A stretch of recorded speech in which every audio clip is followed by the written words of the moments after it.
राघवपुर नाम का एक छोटा सा गांव था, जिसमें राजेश और सुजाता नाम के पति पत्नी रहा करते थे।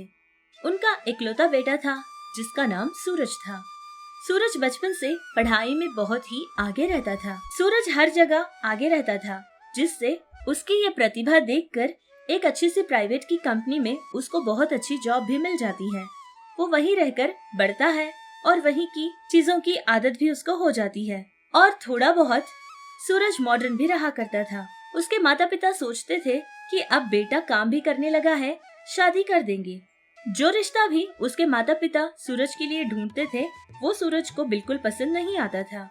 ऐसे ही कुछ समय गुजर जाता है और एक रिश्ते को सूरज के माता पिता पसंद करते हैं और उस लड़की को दिखाने के लिए अपने बेटे सूरज को शहर से गांव बुलाते हैं। अरे सूरज, ये तू क्या कर रहा है? इतने रिश्ते हम ढूंढ रहे हैं, लेकिन एक भी लड़की तुझे पसंद ही नहीं आ रही। अपने आप को क्या समझता है? तू कोई राजा महाराजा का बेटा थोड़ी ना है। अगर सच्चाई कही जाए तो कम से कम गोरा चित्ता भी नहीं लगता। अब अपने आप को हीरो बनाना बंद कर। इतने सारे रिश्ते तू ऐसे ही मना कर देता है और उनको भेज ही देता है। ऐसा ही अगर चलता रहा तो याद रख सूरज, तेरी शादी ही नहीं होगी। अरे पिताजी, ये आप क्या कह रहे हैं? मैंने कहा कोई मिस इंडिया को मांगा है। मैं तो बस थोड़ी बहुत मॉडर्न लड़की चाहता हूँ, और कुछ नहीं। वो सब तो मैं नहीं जानता। अब जिस रिश्ते को हम देखने जा रहे हैं, ये रिश्ता पक्का होना ही चाहिए। अगर ऐसा नहीं हुआ ना सूरज, तो याद रखना, तेरी शादी के मामले में मैं एक भी बात नहीं करूंगा। समझ रहा है ना? अरे आप ना थोड़ी देर के लिए चुप रह जाइए। कैसी बातें कर रहे हैं आप? आपकी बातों से मेरे बेटे को कितनी तकलीफ पहुंचेगी। अगर उसको बुरा लगेगा तो देख लेना, किसी न किसी अनजान लड़की को घर लाएगा और कहेगा कि यही आपकी बहू है। अरे मेरा भी तो इकलौता बेटा है, उसको लेकर मेरे भी तो कुछ सपने हैं ना। उसके लिए 10 लड़कियां तो क्या, मैं 1000 लड़कियों को ढूंढूंगी। हाँ, जिस लड़की को वो पसंद करेगा उसी से मैं उसकी शादी करूंगी। अच्छा, इसका मतलब तेरा बेटा महाराजा है। तो और देरी किस बात की, स्वयंवर भी तो रख दे। वो काम भी देखकर खुश हो जाऊंगा। अरे आप फिर से बोलने लगे। मैंने बोला था ना कि कुछ समय के लिए चुप बैठिए।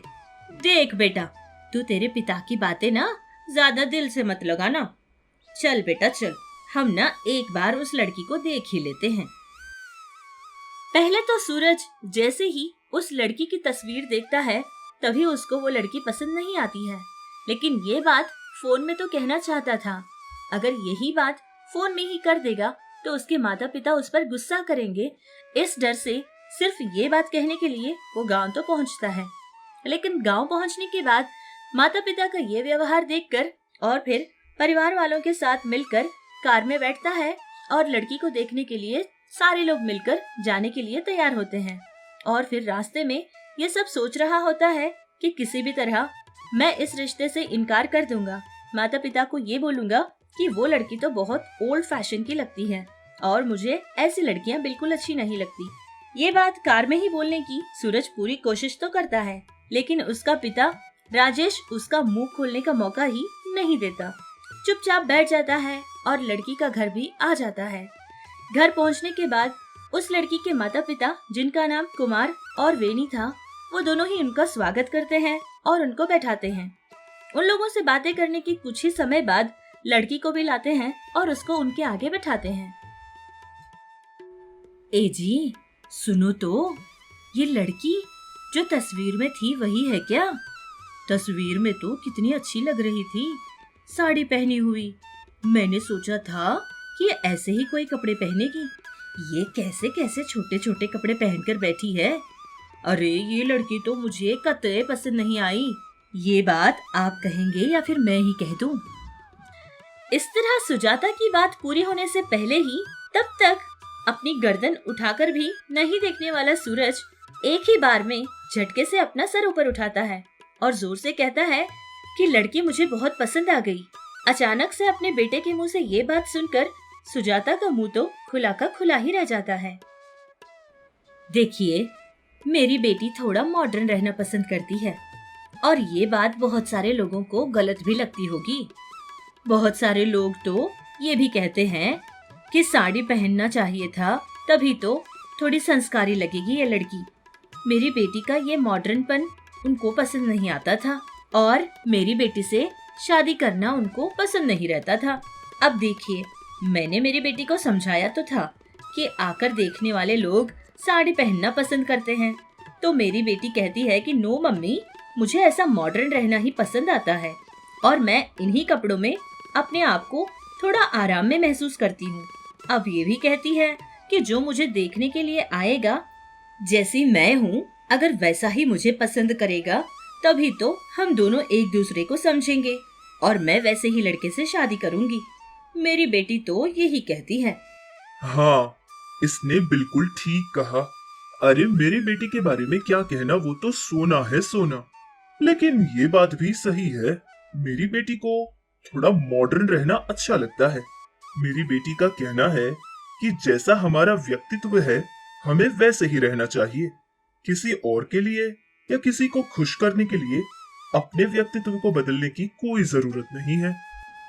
अरे हाँ हाँ, वो सब तो ठीक है, लेकिन शादी के बाद जैसा पति कहेगा वैसा तो बदलना पड़ेगा ना। लेकिन माँ, मैंने तो पहले से ही कहा था कि मुझे थोड़ी मॉडर्न लड़की अच्छी लगती है माँ। अब जो जैसी रहेगी वैसे ही दिखेगी, तभी पसंद आएगी ना। इस तरह सूरज अपना फैसला सुनाने के बाद उसके माता पिता को कुछ कहने का मौका वो नहीं देता है और फिर शादी के लिए हाँ करवा ही लेता है। राजेश और सुजाता अपनी बेटे के लिए खुश तो थे कि इतने समय बाद कम से कम उसको एक लड़की तो पसंद आ ही गई, लेकिन उन दोनों को नीरजा की हालत कुछ ठीक नहीं लगती थी। लेकिन फिर भी वो लड़के से इतना ज्यादा लगाव तो नहीं था, पर फिर भी अपने बेटे की खुशी के लिए शादी के लिए राजी हो जाते हैं और उन दोनों की शादी सारे विधि विधानों के साथ पूरी कर देते हैं। शादी खत्म होने के बाद सूरज अपनी पत्नी को लेकर शहर चला जाता है और वहाँ एक फ्लैट लेकर अपनी शादी की जिंदगी शुरू करता है। राजेश और सुजाता ने सोचा कि कुछ समय तक अपने बेटे के यहाँ रहेंगे, कम से कम 1 महीना उन दोनों के साथ बिताएंगे, क्योंकि बेटा और नई बहू के साथ हमने ज्यादा समय नहीं बिताया है। ये सोचकर वो दोनों अपने बेटे के यहाँ यानी कि शहर पहुँचते हैं। उनकी बहू नीरजा भी दूसरी कंपनी में काम करती थी।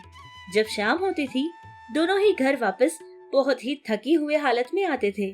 थोड़ा बहुत काम करते थे और जो कुछ होता था वही खाकर सो जाया करते थे।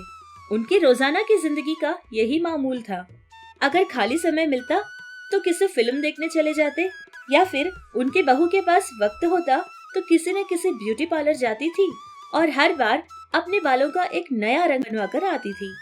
ये सब कुछ देखकर बेचारे राजेश और उसकी पत्नी सुजाता से और ज्यादा बर्दाश्त नहीं हुआ था, जिससे 1 महीना रहने की उनकी सोच बदल ही गई थी। 1 हफ्ता भी वो लोग वहाँ पर चैन से नहीं रह पाते हैं और वापस अपने गांव चले जाते हैं। कुछ और समय ऐसे ही गुजर गया था।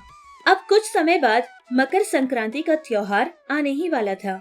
सुजाता ने ये जिद पकड़ी बैठी थी कि इस त्योहार को उसका बेटा और बहू दोनों को ही हमारे घर आना ही पड़ेगा।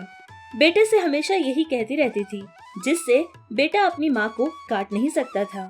सूरज अपनी पत्नी को समझाता है और त्योहार के लिए सूरज और उसकी पत्नी नीरजा दोनों ही माता पिता के गांव पहुंचते हैं और आते समय बहू के बालों का रंग पूरी तरह से लाल था, क्योंकि हमारी नीरजा को थोड़ा बहुत फैशन करने की आदत थी। गांव में आते ही गांव के सारे लोग सुजाता की बहू को ऐसे देखकर हंसने लगे और तो और गांव के कुछ लोग तो ये भी कहने लगे कि सुजाता की बहू तो बहुत ही अलग लगती है, ये कैसा रूप है इसका, ये देखकर तो हमें बहुत अजीब लगता है। अरे नीरजा बहू, ये कैसा रंग डाला हुआ है अपने सर पे, बड़ा ही अजीब लग रहा है। देख तो सारे लोग तुझे देखकर कैसे हंस रहे हैं, हमारा मजाक उड़ा रहे हैं। हंस रहे हैं तो हंसने दीजिए ना सासू माँ। और वैसे भी यहाँ के गांव वालों को क्या पता कि फैशन क्या होता है। उन लोगों को या फिर उन लोगों की बातों को लेकर आपको परेशान होने की जरूरत नहीं है सासू माँ। लेकिन बहू, कह दिया ना मैंने सासू माँ कि आपको इन बेकार बातों के बारे में सोचने की जरूरत नहीं है। और रही बात मेरे बालों के रंग की, तो इसके बारे में तो आप चिंता करना छोड़ ही दीजिए, क्योंकि मैं वही करूंगी जो मुझे ठीक लगेगा। सुजाता की बहू नीरजा का ये करारा जवाब सुनकर सुजाता की तो होश ही उड़ गई थी और वो बेचारी चुपचाप होकर खामोशी हो जाती है। कुछ समय होने के बाद अब त्योहार आ ही गया था। गांव में हर जगह त्योहार की खुशियां छाने लगी। सारे लोगों के घर बहुत ही सजे हुए थे और हर घर के आगे रंग बिरंगी रंगोली भी बनी हुई थी। सारा गांव बहुत ही खुशियों से चमक रहा था और उसी समय एक गाय को लेकर गाय वाला आदमी आता है ताकि उन लोगों को आशीर्वाद दे और वहाँ से कुछ सामान या फल लेकर जाए। ये सब कुछ सुजाता उसके रसोई घर में से देख रही थी, क्योंकि उस वक्त सुजाता अपने घर की रसोई में कुछ बना रही थी। अपनी बहू को आवाज देती है कि गाय वाला जो आया हुआ है उसको ले जाकर कुछ कपड़े, चावल और जो भी घर में मिठाई या फल है वो इंसान को दे दे। इतनी बात सुनकर नीरजा वो सारी चीजें लेकर घर की चौखट के पास जाती है और सोचती है कि जो आदमी गाय को लेकर आया था उसको ये सारी चीजें दे दे। लेकिन उसके पास जो गाय खड़ी हुई थी वो नीरजा को देखते ही पता नहीं उसको क्या हुआ था, बिगड़ जाती है और जितनी भी चीजें नीरजा अपने हाथ में ले गई थी अपनी ही सींगों से उनको बहुत गुस्से से उछाल देती है। वो नीरजा को मारने के लिए अपनी सींगों से बहुत तेज रफ्तार में आगे बढ़ रही थी। गाय वाला आदमी तो उसको रोकने की पूरी कोशिश करता है, लेकिन फिर भी वो गाय किसी का नहीं सुनती। गुस्से में लाल पीली हो जाती है। वहाँ जमा हुए सारे लोग बहुत ज्यादा डर जाते हैं, इधर उधर भागने भी लगते हैं। इतने में उसके सास और ससुर यानी कि सुजाता और राजेश दोनों ही झटके से उसका हाथ पकड़ते हैं और घर के अंदर खींचते हैं। घर के अंदर लेने के बाद घर का दरवाजा बहुत सख्ती से वो लोग बंद कर देते हैं। थोड़ी देर बाद वो गाय का गुस्सा भी ठंडा हो जाता है, जिससे वो गाय वाला आदमी भी उसको लेकर वहाँ से चला जाता है। लेकिन ये बात सिर्फ उनके मोहल्ले तक नहीं बल्कि पूरे गांव में फैल जाती है। फिर इसी बात के बारे में सारा गांव एक दूसरे के कान काटने लगा। लेकिन इतनी बात जानने के बावजूद राजेश और सुजाता अपनी बहू को एक बात तक उससे नहीं कहते। ये सारी की सारी बात भी सूरज को पता चलती है। उसको पता चलने के बाद सूरज कहता है कि ऐसी हालत गुजरने के बाद भी हमारा यहाँ रहना ठीक नहीं होगा। अब हम वापस शहर चले जाएंगे। माँ, पिताजी, मत जाओ, रुक जाओ, कुछ और समय बाद जाओ। ऐसी बातें कहकर हमें रोकने की बिल्कुल कोशिश मत कीजिए। त्योहार नहीं, कुछ नहीं, बस हम यहाँ से जाना चाहते हैं। और अगर त्योहार हमारे साथ मनाना चाहते हो तो आप दोनों ही हमारे यहाँ आ जाओ। रुको सूरज, मुझे सासू माँ से कुछ बात करनी है। सासू मॉम, आपने मुझसे बात करने की, मुझे समझाने की बहुत ही बार कोशिश की थी, लेकिन मैंने आपकी एक भी नहीं सुनी। मुझे लगता था कि जैसा मुझे ठीक लगेगा मैं वैसे ही करूंगी और यही सही भी होगा।